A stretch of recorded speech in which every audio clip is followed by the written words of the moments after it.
तो हेलो बच्चों, आज हम बात करेंगे Bohr's model of an atom. Atom का मॉडल बोर ने कैसे बताया था। बोर ने जो बातें रदरफोर्ड की रह गई थी, रदरफोर्ड के मॉडल में जो जो कमियां रह गई थी, उन सारी कमियों को बोर ने पूरा किया। तो रदरफोर्ड ने क्या बताया था, पर उसको देख लेते हैं। रदरफोर्ड ने बताया कि जो एटम है, एटम में सारा पॉजिटिव चार्ज न्यूक्लियस में बैठा होगा और जो नेगेटिव चार्ज है वो घूम रहा होगा, कुछ ऐसे घूम सकता है।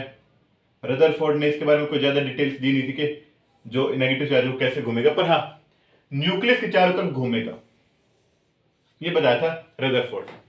पर रदरफोर्ड से कुछ पूछा गया कि सर अगर इलेक्ट्रॉन्स न्यूक्लियस के चारों तरफ घूमेंगे तो इनका होगा एक्सेलरेशन। एक्सेलरेशन होगा ना, ऑब्वियस बात है। अगर इलेक्ट्रॉन कुछ ऐसे घूमेंगे, इनकी वेलोसिटी इस डायरेक्शन में होगी, जब इलेक्ट्रॉन यहां पर आए तो इसकी वेलोसिटी यहां पर होगी, ये डायरेक्शन। तो हर सेकंड ये अपनी वेलोसिटी चेंज कर रहा होगा। डायरेक्शन चेंज होगी तो मतलब वेलोसिटी भी चेंज होगी, वेलोसिटी चेंज होगी तो एक्सेलरेशन आएगा। एक्सेलरेशन के लिए एनर्जी की जरूरत है, तो मतलब कहीं ना कहीं इलेक्ट्रॉन्स की एनर्जी खत्म हो जाएगी, और एनर्जी खत्म होगी तो धीरे धीरे धीरे धीरे ये न्यूक्लियस पे आके गिर जाएंगे, और इस केस में एटम एग्जिस्ट ही नहीं करेगा। ये थी रदरफोर्ड की कमी, जिस बात का जवाब रदरफोर्ड नहीं दे पाया था। तो इस कमी को पूरा करने के लिए हमारे कहानी के अगले हीरो आते हैं, बोर, नील्स बोर। वो एक्सपेरिमेंट्स करते हैं, बहुत सारे वो एक्सपेरिमेंट्स करते हैं। उन एक्सपेरिमेंट्स के बेसिस पे बोर बताते हैं कि जो एटम है, एटम के पास जो इलेक्ट्रॉन जो घूमेंगे वो अपने एक फिक्स्ड ऑर्बिट में घूमेंगे। ऐसा नहीं वो भी किसी भी आर्बिट्रेरी या किसी भी रेंडमली किसी भी ऑर्बिट में घूमने लग जाएंगे, किसी भी शेल में घूमने लग जाएंगे। उनके पास एक फिक्स डिस्टेंस होगा न्यूक्लियस पास। मतलब यह है कि अगर न्यूक्लियस यहां पर है तो इलेक्ट्रॉन एक फिक्स डिस्टेंस पे ही घूमेगा। कुछ ऐसा है कि अगर हम पत्थर पे धागा बांधे और उसको घुमाएं, जितनी स्पीड से जितनी जोर में घुमाऊंगा वो पत्थर उतनी दूर से जाएगा। एक रबड़ बैंड बांधता ना, उसको अगर घुमाऊंगा तो रबड़ बैंड जितनी स्पीड से मैं घुमाने की कोशिश करूँ, रबड़ बैंड उतना खींच जाएगा और पत्थर हाथ से उतनी दूर जाएगा। फिर हाथ न्यूक्लियस होगा, पत्थर इलेक्ट्रॉन है जो कि घूमेगा।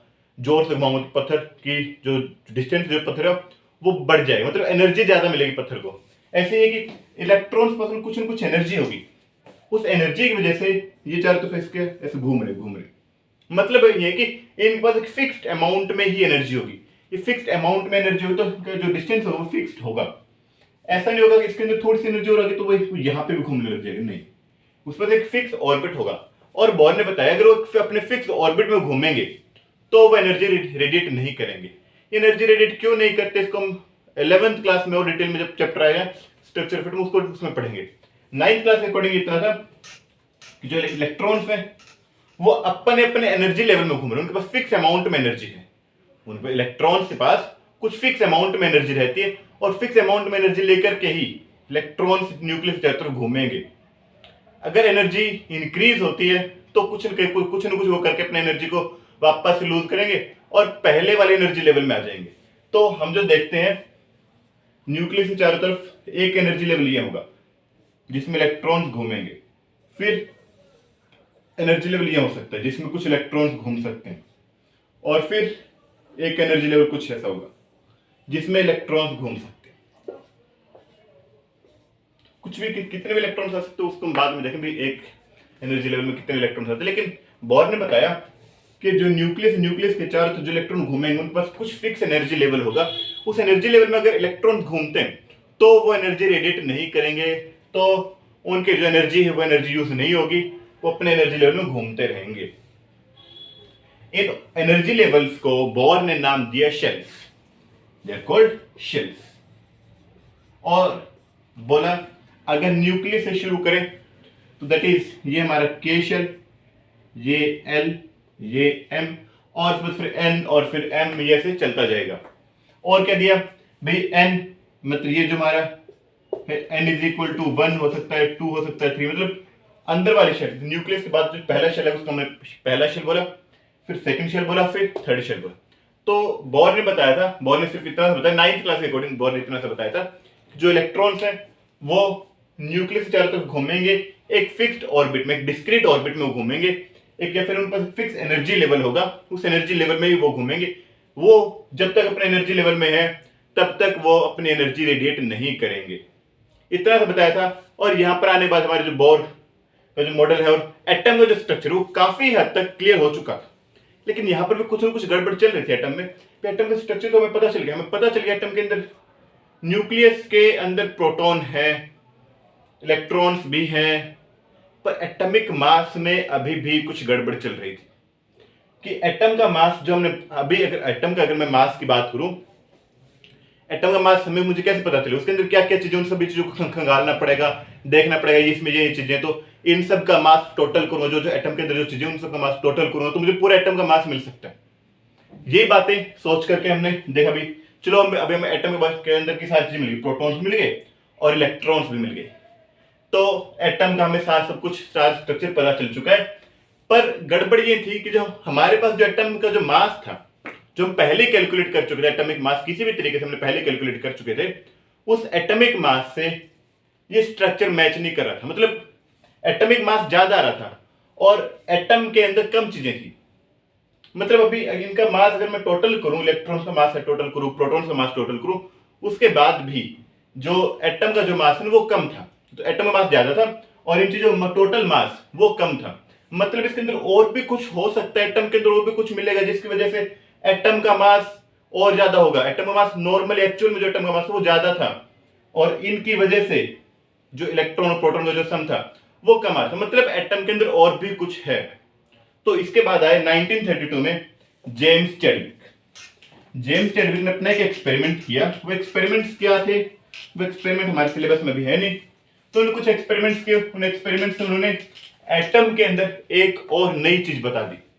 जेम्स चैडविक ने एटम के अंदर एक और नई चीज बताई, जो बोला था उन्होंने न्यूट्रॉन्स, उसका नाम रखा था न्यूट्रॉन्स, और बोला न्यूट्रॉन्स पे कोई चार्ज है ही नहीं, न्यूट्रॉन्स पे कोई चार्ज नहीं है, इसी वजह से ये सबसे लेट पता चला। एटम के अंदर हमें धीरे धीरे सारी चीजें पता चली। इलेक्ट्रॉन्स के बारे में सबसे पहले पता चला, जो कि जे थॉमसन ने बताया था। क्यों? क्योंकि इलेक्ट्रॉन्स वो एटम में सबसे बाहर घूमते हैं। सबसे पहले अगर मैं एटम को देखना शुरू करूं तो सबसे पहले मुझे इलेक्ट्रॉन्स ही दिखाई देंगे, एक्चुअली देख नहीं सकते, लेकिन एक्सपेरिमेंट से जो पता चलेगा, सबसे पहले इलेक्ट्रॉन्स का पता चला। हाँ, इलेक्ट्रॉन्स हैं एटम में। फिर हमें जो चीज अपनी प्रेजेंस शो करती है, पॉजिटिव चार्ज, मतलब प्रोटॉन्स को देखा। न्यूट्रॉन्स का पता नहीं चल पाया था बहुत लंबे टाइम तक। फाइनली जेम्स चैडविक ने 1932 में फाइनली बताया कि एटम के अंदर न्यूट्रॉन्स नाम के पार्टिकल भी हैं जिनके अंदर कोई चार्ज नहीं, उनके अंदर कोई चार्ज नहीं है, इसलिए इनका नाम न्यूट्रॉन्स रखा। का मतलब ये न्यूट्रल है। और न्यूट्रॉन्स का मास करीब करीब प्रोटॉन्स के इक्वल ही था ना। मास ऑफ न्यूट्रॉन और प्रोटॉन्स का मास, प्रोटॉन मास, वो करीब करीब इक्वल था। अब हमें फाइनली पता चला हमें एटम के अंदर की जो चीजें हैं, प्रोटॉन्स और न्यूट्रॉन्स, मतलब रदरफोर्ड ने बता दिया था एटम का 99.9% जो मास है वो न्यूक्लियस नहीं होगा। मतलब एटम का मास हमें काफी तक पता चल चुका, तो एटम का मास न्यूक्लियस के अंदर होगा। मतलब उसमें प्रोटॉन भी है, उसमें न्यूट्रॉन भी। प्रोटॉन और न्यूट्रॉन का जो सम होगा वो हमारे क्या निकलेगा, एटॉमिक मास निकलेगा, जो कि फाइनली में पता चला था जेम्स चैडविक के एक्सपेरिमेंट के बाद, जब उन्होंने न्यूट्रॉन के बारे में बताया था। आज की हमारी वीडियो में इतना था। इसके बाद हम बात करेंगे जो इलेक्ट्रॉन्स हैं, इलेक्ट्रॉन्स अलग अलग ऑर्बिट में कैसे फिल होते हैं, मतलब कैसे इलेक्ट्रॉन्स अरेंज रहते हैं। अरेंजमेंट ऑफ इलेक्ट्रॉन्स की हम अगली वीडियो में बात करेंगे।